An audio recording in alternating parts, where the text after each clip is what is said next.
So this is the third installment of how to write um, the Mr. Steve's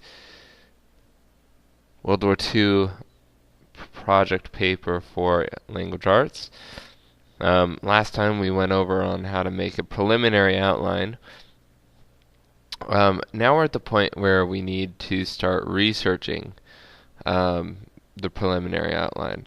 And what we're going to do is we're going to start out by um, looking at why different countries started their exploration, or started to take over Europe. Um, so what we're going to do is we're going to start with Italy, and we're going to go to economic power. We're going to look into economic power and why Italy um, joined Germany for economic power reasons. So what we're going to do is we're going to go to I'm going to Google Books and click on Google Books.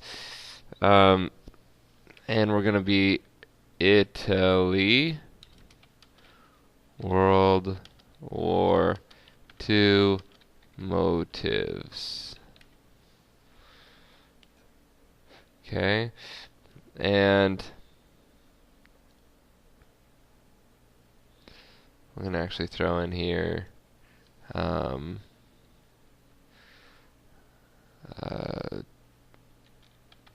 economic power.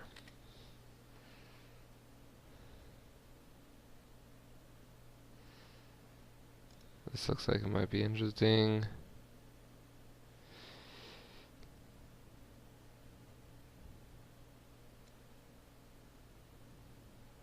Okay. Right off, when I Google that, what should come up but exactly a phrase that I can use as a quote in my paper. Um, we have in the 19th century political and economic logic of Mussolini, it was easier to seize territory in Africa or the Balkans for raw materials not obtainable in Italy through trade. So, what I'm going to do is I am going to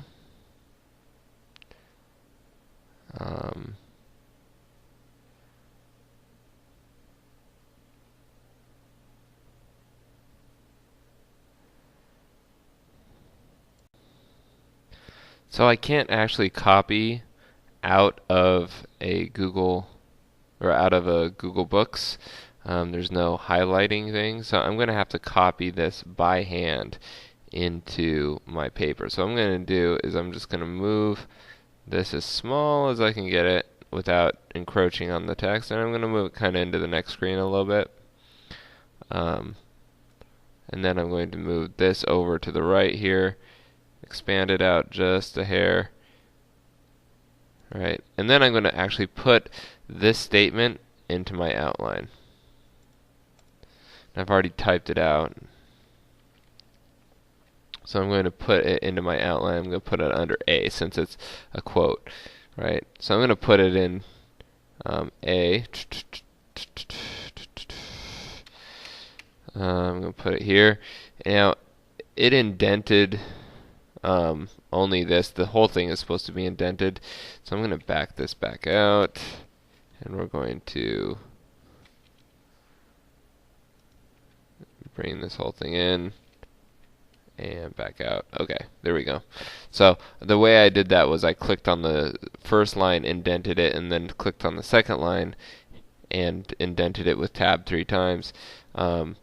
So here's what I've done is I've written in the quote that I'm using.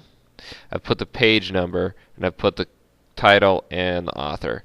Now, there's more information that I'll be needing, and I'll need to put it in a specific way in my bibliography, but I'm just doing research right now. I don't care about formatting everything perfectly right now. I just want to know what's the book, who the author is, and what page. That's the important stuff, and I need to know the quote.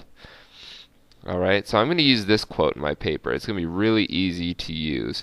I'm going to spell C's right as well.